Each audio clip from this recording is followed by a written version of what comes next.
In primetime news this evening, crisis. Concerns over the number of Jamaicans committing suicide. Sexual predators on the loose in Clarendon. Children among their targets. And National Security Minister wants tough punishment for Hanover child killer. Good evening and welcome to Primetime News on air and online at onespotmedia.com. I'm Giovanni Dennis. And I'm Kelisha Williams. With a preview of what's to come in the financial week, here's Javon Keys.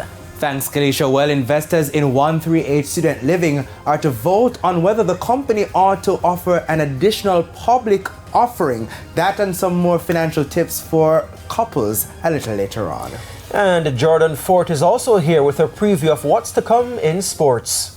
Well, Gio, the JFF General Secretary says the Federation must take the blame for some members of Jamaica's Under-17 squad missing their flight on Thursday. The players are now en route to Guatemala ahead of the CONCACAF Championship, which starts tomorrow.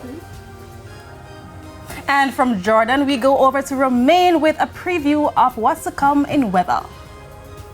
Thanks, Kelisha. Now, windy conditions are dying down over the open waters of the Caribbean basin, so conditions are a bit more favorable, especially for fishers. There's also sports commentary E-Prime in this newscast, but before the break, the feedback question. And this evening, we're asking, amidst reports of an increase in suicides in Jamaica, what can be done to help persons facing stressful circumstances? You can share comments online, facebook.com/television Jamaica, and tweet us at TelevisionJam1. Please stay with us. Primetime News returns right after this break.